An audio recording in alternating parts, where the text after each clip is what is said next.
Assalamualaikum warahmatullahi wabarakatuh. Perkenalkan, saya Safira Himaya, salah satu dosen di Universitas Pendidikan Indonesia. Kualifikasi pendidikan saya adalah di bidang penginderaan jauh dan sistem informasi geografis. Di Universitas Pendidikan Indonesia, saya mengajar di beberapa mata kuliah berkaitan dengan keilmuan penginderaan jauh dan sistem informasi geografis. Salah satu mata kuliah yang saya ajarkan adalah Sistem Informasi Geografis. Mata kuliah Sistem Informasi Geografis atau biasa disingkat SIG merupakan mata kuliah keahlian inti program studi yang wajib diambil oleh mahasiswa S1 program studi Sains Informasi Geografi pada semester 3. Adapun bobot mata kuliah ini adalah sebesar 3 SKS. Mata kuliah ini mengkaji tentang unsur-unsur esensial dalam SIG dari mulai pengertian, komponen sistem informasi geografis, tahapan sistem informasi geografis, model data, serta aplikasi sistem informasi geografis di berbagai bidang. Mata kuliah sistem informasi geografis terdiri atas teori dan praktikum. Metode pembelajaran yang digunakan antara lain adalah ceramah, tanya jawab, diskusi, penugasan individu maupun kelompok, dan praktikum menggunakan perangkat lunak pemetaan. Pembelajaran sistem informasi geografis menggunakan berbagai media interaktif seperti PowerPoint serta video tutorial pengerjaan praktikum. Setelah mengikuti perkuliahan sistem informasi geografis, mahasiswa diharapkan memiliki pengetahuan mengenai keilmuan sistem informasi geografis dan keterampilan aplikasi SIG melalui praktikum menggunakan perangkat lunak pemetaan. Mata kuliah sistem informasi geografis terdiri dari 16 pertemuan. Adapun materi-materi yang diajarkan dalam mata kuliah ini antara lain adalah pertemuan ke-1 membahas pengertian sistem, informasi, geografis, sistem informasi, dan informasi geografis. Pertemuan kedua membahas definisi sistem informasi geografis menurut para ahli serta bagaimana perkembangan sistem informasi geografis. Pertemuan ketiga membahas mengenai komponen, tahapan, dan jenis data dalam sistem informasi geografis. Pertemuan keempat membahas model data vektor dan model data raster.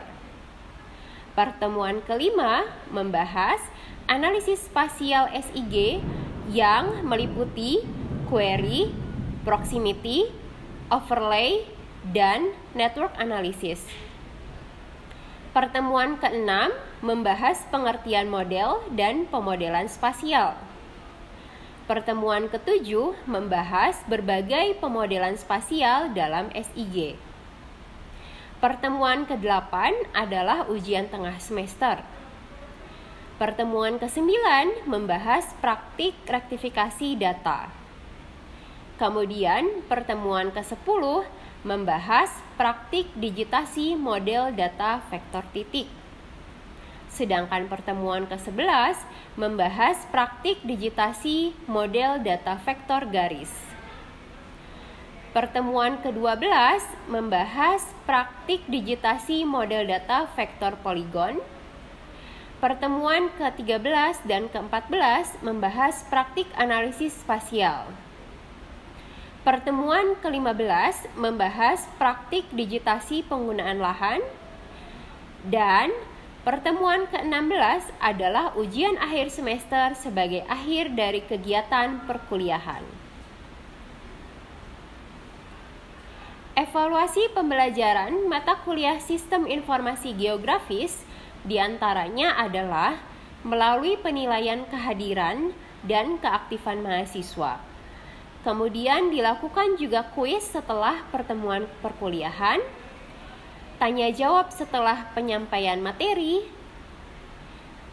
penugasan baik secara individu maupun kelompok, laporan praktikum sebagai output kegiatan praktikum, serta melalui ujian tengah semester maupun ujian akhir semester.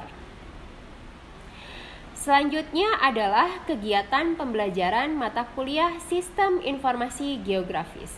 Mari kita saksikan bersama. Kita mulai ya.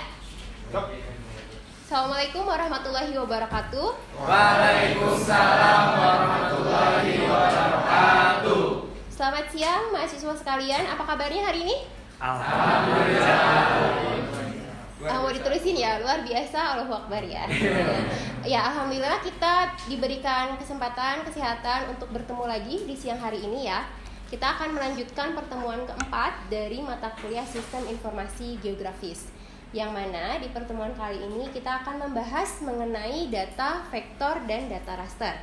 Mungkin ada yang sudah biasa melakukan desain grafis di sini? Ada? Tidak ada? Tidak ada? Oke, biasanya kalau orang yang biasa mendesain secara grafis akan familiar dengan data vektor, ya. Seperti misalnya kalau kalian butuh untuk presentasi, kemudian kalian searching di Google icon atau logo UPI PNG. Nah, itu biasanya muncul gambar-gambar dalam bentuk vektor. Tapi yang akan kita bahas di sini adalah model data vektor dan data raster yang berkaitan dengan sistem informasi geografis. Sebelum kita masuk ke data raster maupun data vektor, kita perhatikan dulu definisi dari data. Data merupakan kumpulan fakta atau angka yang berkaitan dengan tempat, orang, benda, peristiwa, dan konsep. Menurut kalian kira-kira yang berhubungan dengan geografi itu data yang mengenai apa? Berkaitan dengan apa? Tempat atau lokasi. Biasanya kalau kita itu pakai koordinat ya. Kalau tidak koordinat misalnya dengan menggunakan alamat, betul ya, untuk menunjukkan suatu lokasi. Nah, dalam sistem informasi geografis ada juga data lokasi, biasanya direpresentasikan dengan koordinat X, Y, dan Z. X dan Y itu koordinat kalau di Indonesia biasanya misalnya menggunakan lintang selatan atau bujur timur. Kalau Z untuk apa fungsinya? Koordinat Z. Ketinggian tempat, satuannya adalah meter. Nah, tidak semua data spasial itu lengkap datanya dengan koordinat X, Y, dan Z. Ada yang hanya koordinat X dan Y saja. Nah, kemudian apa yang dimaksud dengan data spasial? Apa yang membedakan data spasial dengan data geospasial? Data spasial itu adalah informasi mengenai objek yang diwakili oleh nilai numerik atau sistem koordinat geografis. Nah, dalam hal ini bukan khusus sistem koordinat geografis saja ya, tapi secara geografis maksudnya, sehingga disebut data spasial. Nah, selain data spasial, ada data pelengkap dari data spasial tersebut, yaitu disebut data atribut. Fungsi dari data atribut adalah untuk melengkapi informasi data spasial. Kita lihat terlebih dahulu di sini. Nah, di gambar ini yang sebelah kanan adalah penampakan dari data spasial. Kalian lihat ada warna-warni di sini ya. Ada simbol warna kuning, merah, dan lain sebagainya, merepresentasikan dari pola ruang yang ada di suatu kecamatan. Nah, ini yang disebut dengan data spasial. Sebagai pelengkapnya ada yang disebut data atribut. Ini bentuknya seperti tabel. Ini ya. Isinya apa? Isinya bisa berupa teks, bisa berupa angka. Secara garis besar, data spasial memiliki dua jenis. Seperti judul dari pertemuan kali ini ya, topik dari pertemuan kali ini yaitu data vektor dan raster. Kita lihat dari data vektor terlebih dahulu. Data vektor adalah data yang menampilkan atau menyimpan data dalam 3 bentuk. Yang pertama adalah titik, yang kedua adalah garis, dan yang ketiga adalah area atau poligon. Kemudian kita lihat perbedaannya. Bisa diperhatikan ya.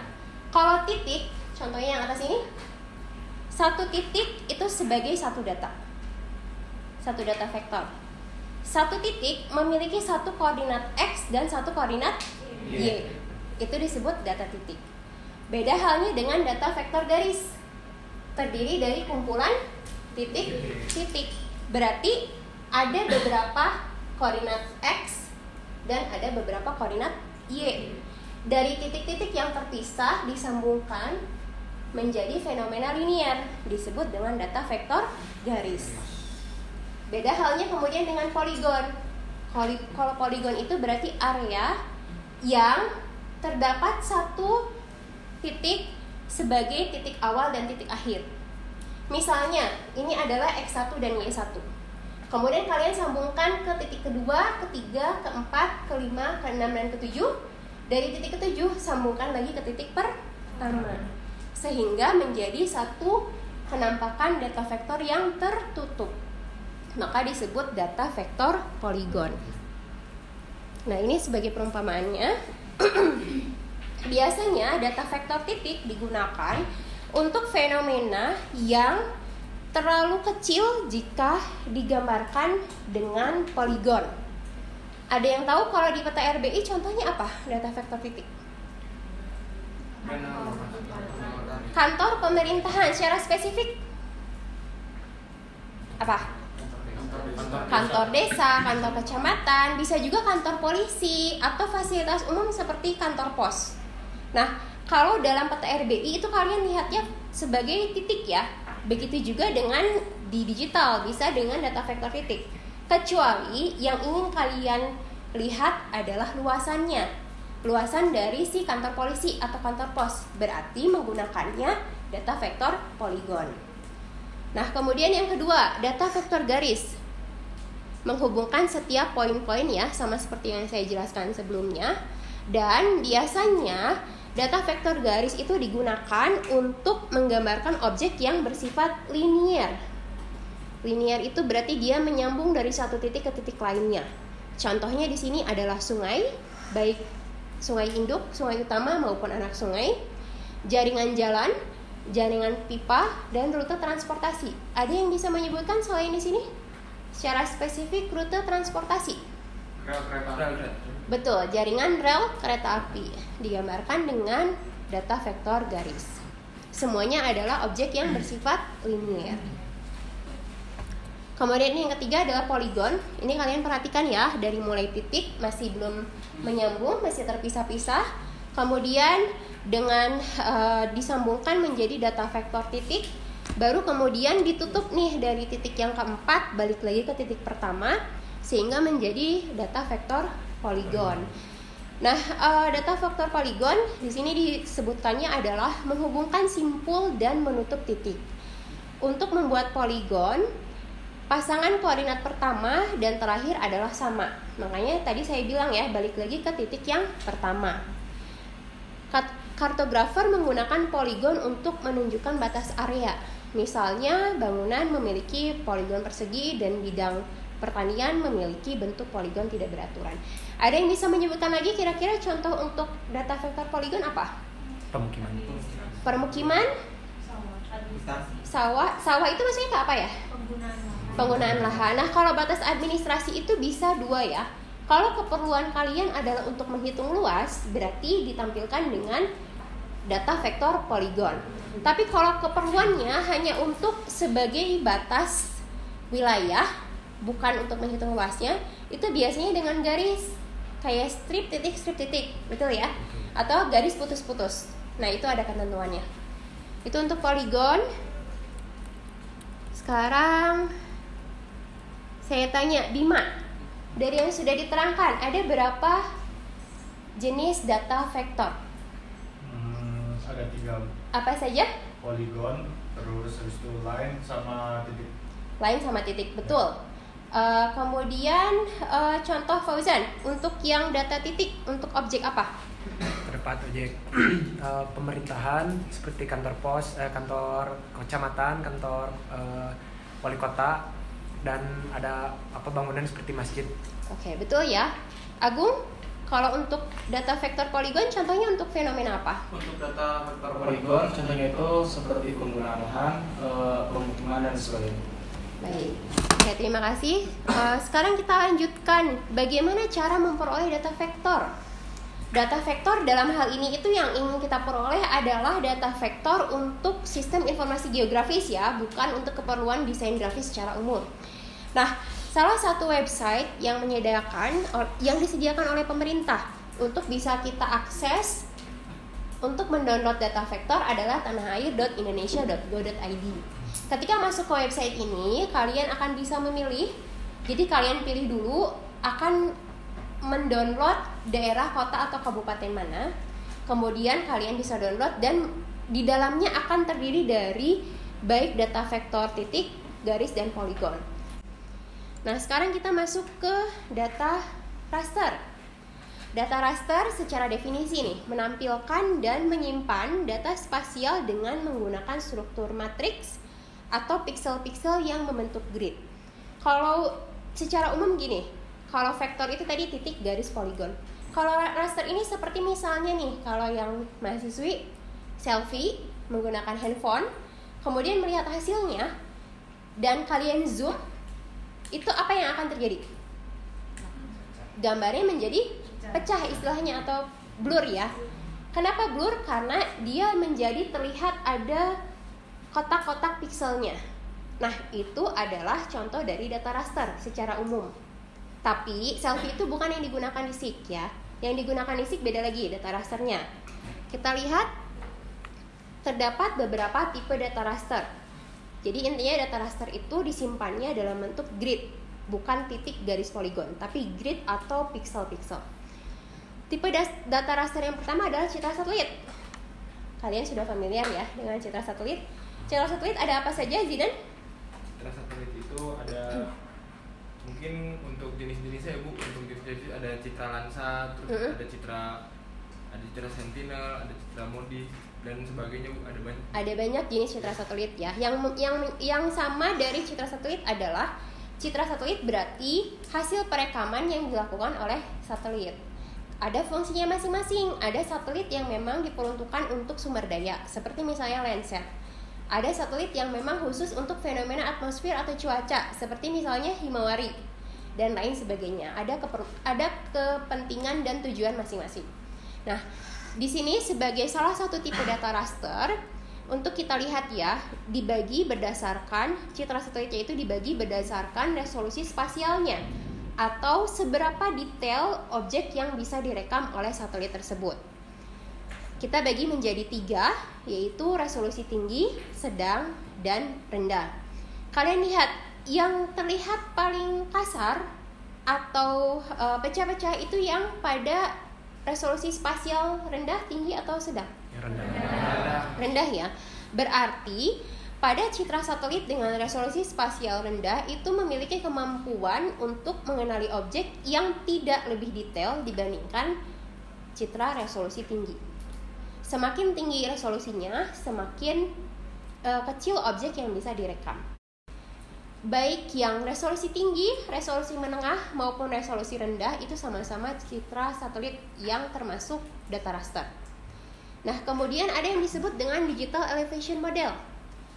Sama, digital elevation model itu juga termasuk citra. Tapi bedanya, kalau citra yang sebelah kiri ini, yang direkam adalah penutup lahan. Kalau digital elevation model yang direkam adalah ketinggian tempat berdasarkan titik-titik ketinggian ya. Nah, jadi kalau piksel di citra satelit itu mewakili penutup lahan, entah itu vegetasi, bangunan, jalan, tubuh air dan lain sebagainya. Kalau digital elevation model, pikselnya itu mewakili ketinggian tempat, biasanya dalam satuan meter. Makanya citra yang dihasilkan itu lebih kepada penampakan topografi, bukan penutup lahannya. Kemudian tipe data raster yang ketiga adalah digital ortofoto, di mana digital ortofoto adalah hasil perekaman menggunakan drone. Tapi yang membedakan ya, kalau ortofoto itu berarti sudah dilakukan koreksi sehingga tidak ada pengaruh dari kemiringan perekaman saat melakukan pemotretan udara maupun pengaruh dari topografi. Jadi seperti datar, diproyeksikanlah dari Lampung menjadi datar. Itu disebut digital orthofoto. Dan yang keempat adalah data grafis. Nah, ini yang akan nanti digunakan di praktikum fisik dasar, ya. Dimana contohnya di sini adalah peta, ya. Ini peta pemerintahan Kota Semarang, RT RW-nya. Ini cukup banyak sih data grafis yang bisa kalian download. Tapi ketika ingin diolah menggunakan software pemetaan seperti ArcGIS atau Quantum GIS, itu harus dilakukan yang namanya rektifikasi dulu. Jadi kalau sekedar menampilkan itu bisa, tapi untuk bisa mengolah, mendigitasi, menjadikan data vektor itu harus dilakukan rektifikasi terlebih dahulu. Dan bagaimana cara memperoleh data raster? Nah, di sini ada beberapa cara, ya. Yang pertama adalah dengan mengakses website yang disediakan oleh United States Geological Survey atau USGS, yaitu lembaga yang dimiliki oleh Amerika Serikat. Dan kita bisa mengakses citra satelit dengan mengunjungi website ini, Earth Explorer. Di dalam website ini terdapat citra-citra satelit yang bisa kalian download secara gratis. Tapi memang ada beberapa citra yang sistemnya itu kalian seperti harus mengajukan untuk dapat mendownload dulu, ya, untuk beberapa jenis citra. Kemudian cara yang kedua masih sama dengan mengunjungi salah satu website milik LAPAN atau Lembaga Penerbangan dan Antariksa Nasional, di mana di dalam website ini akan ada citra apa saja yang dimiliki oleh LAPAN, ya. Kemudian yang ketiga adalah dengan melakukan pemotretan secara langsung, yaitu menggunakan drone. Nah, selanjutnya ini adalah kesimpulan dari pembelajaran kali ini mengenai data raster dan data vektor, di mana sesungguhnya data spasial dalam sistem informasi geografis itu adalah gambaran atau visualisasi dari dunia nyata.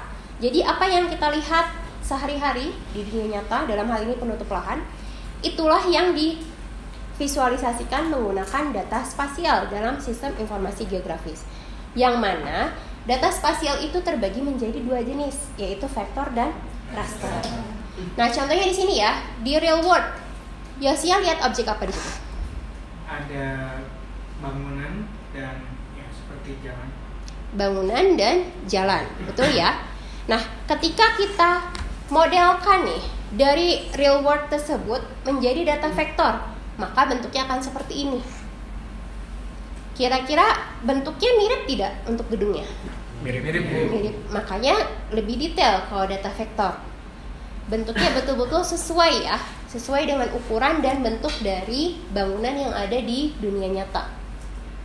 Bangunan direpresentasikan dengan data vektor poligon, karena di sini sangat detail bangunannya, atau resolusinya tinggi.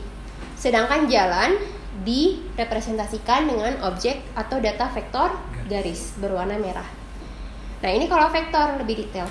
Kalau raster, karena penyimpanannya itu bukan titik, bukan garis, bukan poligon, maka si bangunan dan jalan ini ditampilkan, divisualisasikan dengan kotak-kotak piksel. Bedanya dengan objek sekitarnya adalah objek bangunan terekam di sini dengan warna hijau, sedangkan jalan dengan warna merah. Jadi seperti lebih kasar, ya, karena dia ditampilkannya dalam piksel.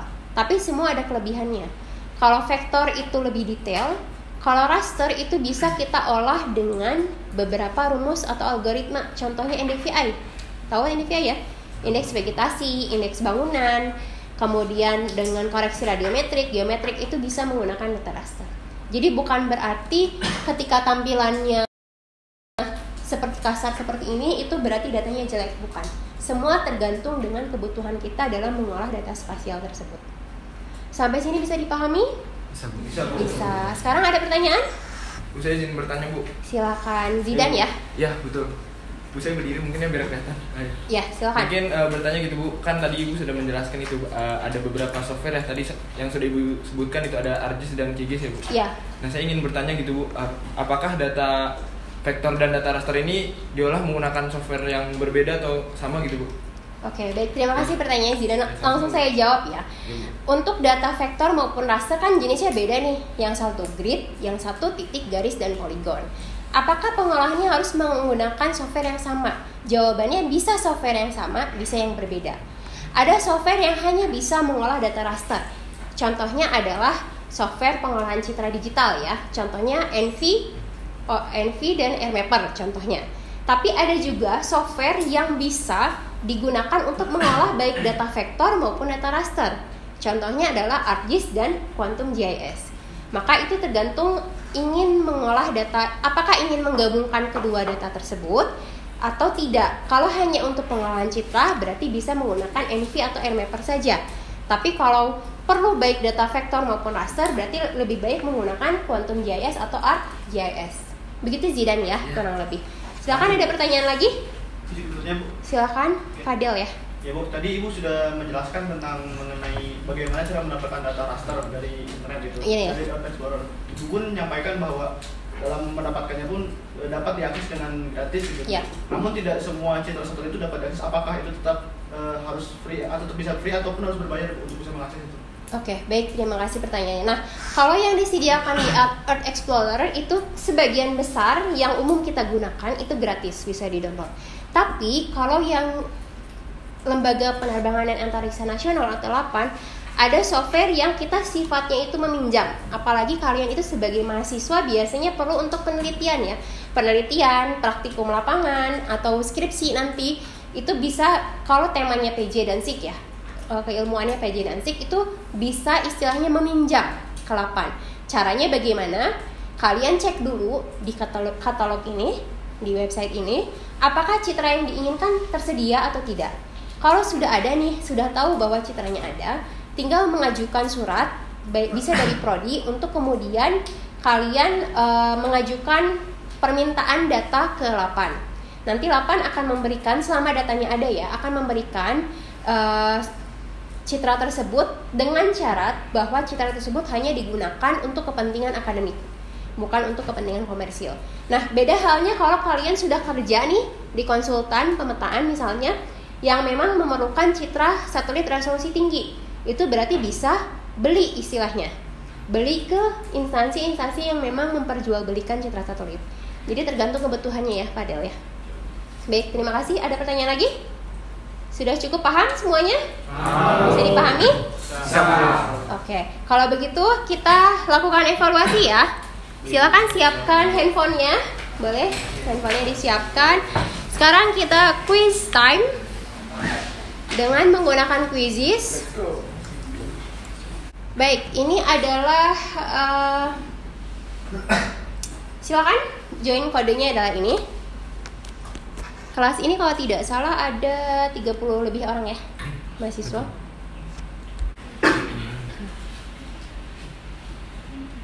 Sudah semua? Baik, silakan bersiap. Kita akan mulai. 1, 2, 3.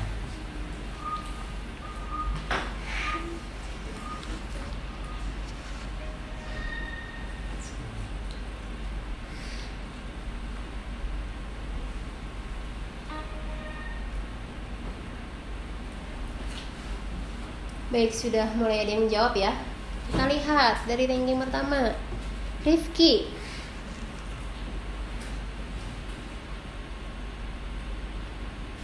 Oke, disusul masih Rifki ya.